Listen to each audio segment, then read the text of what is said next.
I'm Kit.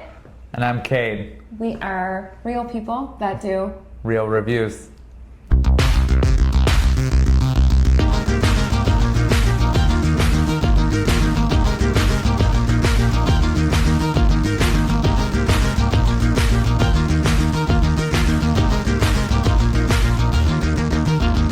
Kit and Cade, and we're going to talk about our perspective on film.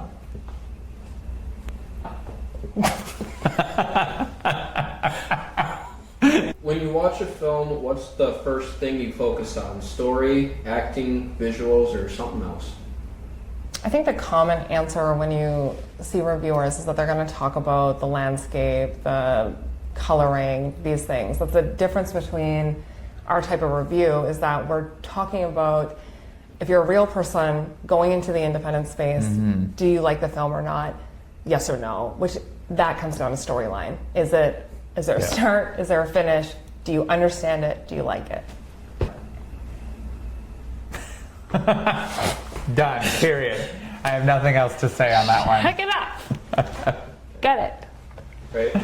You know, we're very, very lucky because we do get to produce film, which is a wonderful privilege. And so we've gotten the opportunity to sit with unbelievable camera people that have educated us on why they do what they do, and sat with unbelievable editors that describe to us why they do what they do. So when we're viewing the coloring, the way that something is shot, the framing, how they've done things, you know, we have a really good understanding of that. Now, us coming from the perspective of we're just real people watching a film, these are some of the things that the general public doesn't care about. Did it look good? Did I like it? Do I understand it? That's kind of where it's coming from. Now, do we like when there's absolutely stunning visuals that you're like, gosh, that's absolutely beautiful? Of course. But our approach on reviewing that does come from this massive backlog of understanding from sitting with professionals. We're there to tell real people if they should come to this independent film festival or go see this independent film. I'd have to say we spend less time on camera angles or viewpoints or the coloring, but really it's more, what did all of that do and how did that make us feel while we watched it? You know, was it something scary? Did we feel gross? Did we cry? Yeah. Did we, fall in love? Like that's really what we're all about. It's true. Do you think visual effects are overused in modern filmmaking? Oh, I'm kind of pro visual effects. I am pro, because I love, of course, I like the real effects. Like, give me the FX guy with the backup team, give me that first.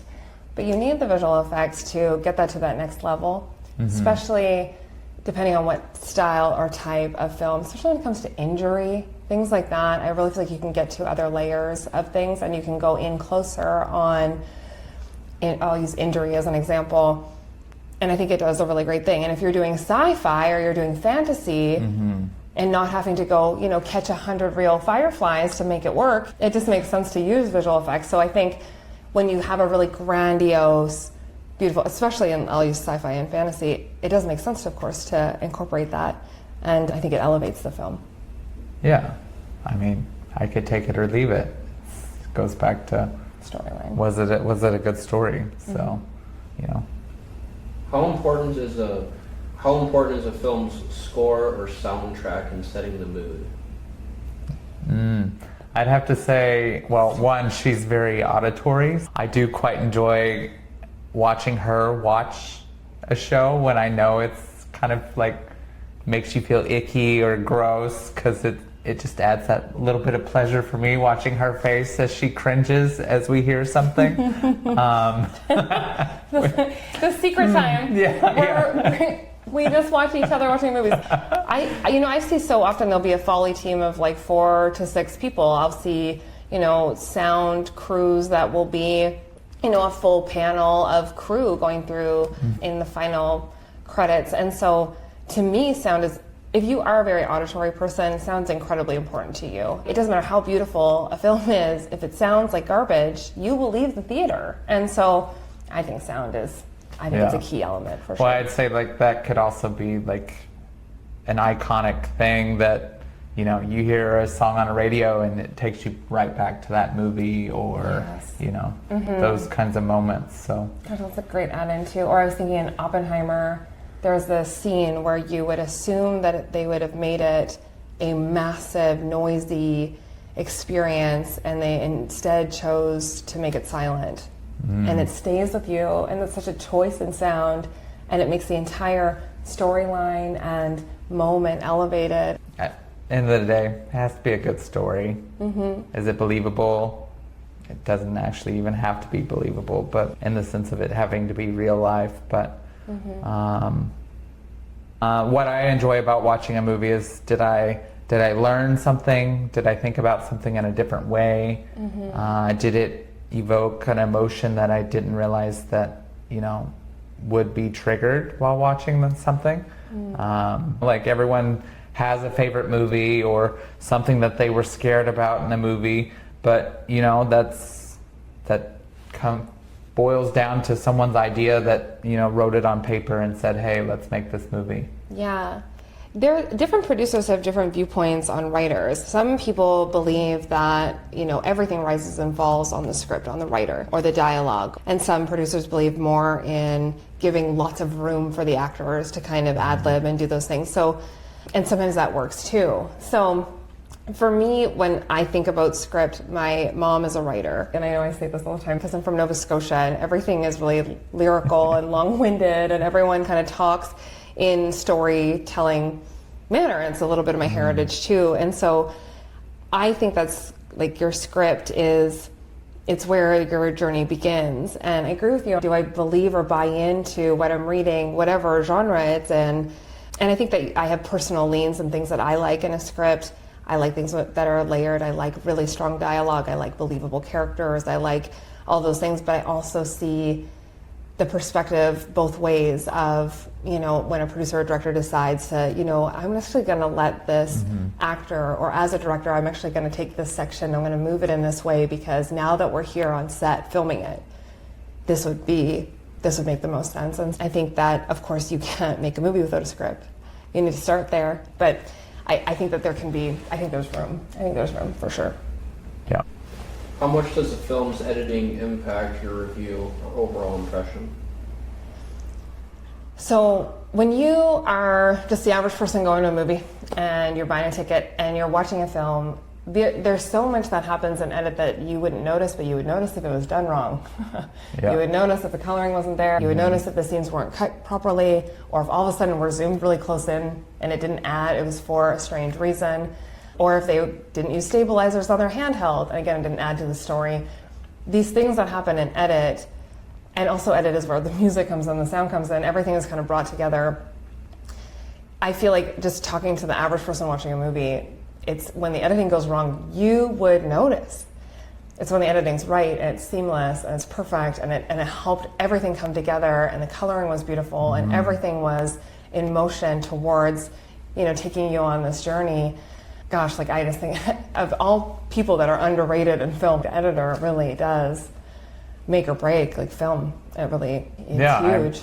I mean, from that standpoint, most movies aren't filmed in order, like start to stop. It's like scene 1, scene 12. So yeah, definitely the editor's super important.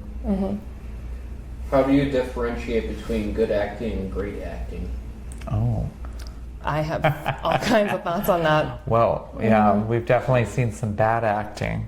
There's something, I feel like if you're watching something and you feel like there's something about the acting that is flat or hollow, or the character is behaving in a way that doesn't seem in line with how the character is being portrayed, I think those things kind of indicate that maybe that actor needed more support, more help, maybe more direction, more backstory, those types of things. And so, you know, when I see actors maybe overacting or not acting enough, or they forget that they're visible in the background and they weren't participating in the scene, or these things that happen, I think that that's just needing, typically it's more experience, or sometimes the acting is not maybe in a place where you buy into the character because maybe that actor didn't buy into the character.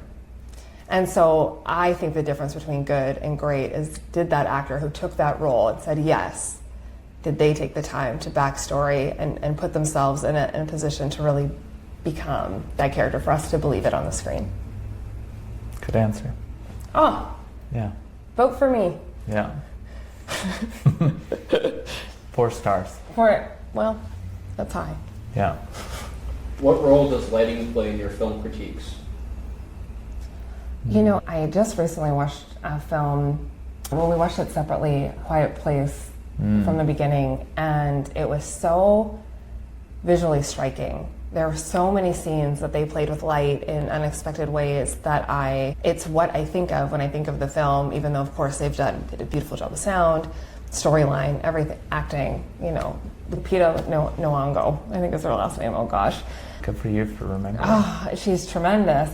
She's unbelievable. Look at unbelievable acting. But there is a scene where she is covered in dust, and it's really, really light colored dust, and they lit it in this bathroom scene as she's washing the light dust off of her skin tone, and it's so striking. And it also shows this like dismay in the world, and this chaos is happening around her, and she's having to be silent, kind of getting herself to a place where she's, you know, kind of surrendering to what's happening around her, what's happening in her character. And the light in the scene is what made it so captivating, on top of course, her tremendous acting. And so I think that it's often that light impacts us, or lack of light that will impact us. And so, yeah. What's hiding in the dark? How do you handle films with strong visuals but weak storylines? This is common.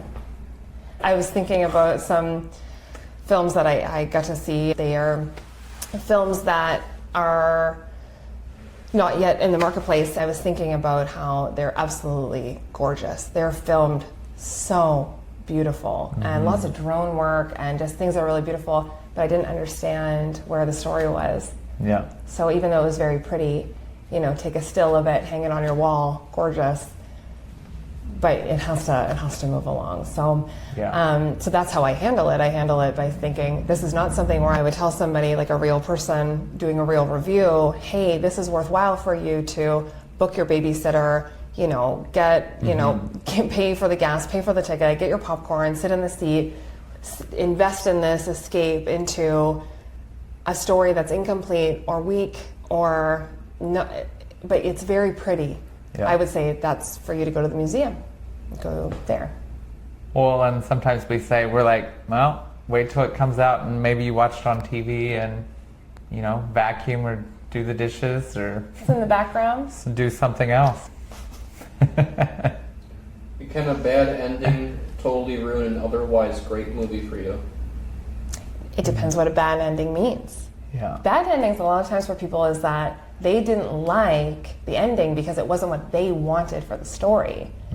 So that's perspective, right? And as a reviewer, that's not up to us to determine your perspective on the film or the story. It's for you to look at, you know, the ending maybe wrapped up in a way that you feel unsatisfied or not satiated enough, or that it needed more. To me, you leaving the theater, thinking about it, talking about it, feeling frustrated about it, that's a sign of a good movie, because you carried it out of the theater with you. Wow, I have something to say. I wouldn't necessarily say like bad ending, but from our standpoint, it's, you know, I think when I hear, is there a bad ending? I'm like, did the story make sense? Is there some part in it that was just, why'd they put this in here? Like, why add this scene that didn't add any kind of value to the overall story? And that's what I think of when someone says a bad ending or a bad part in the movie is what, like a cliffhanger is great because it takes you somewhere and then it just, you know, that's what its intention is. But if it doesn't add any kind of value, I'd say that's kind of bad from that standpoint. Or maybe I just don't understand the artistic value of a horse walking into the scene, looking at you for a very long time, and then walking out. You're like, well, that happened. Look That at did us. happen. We saw it. Yep.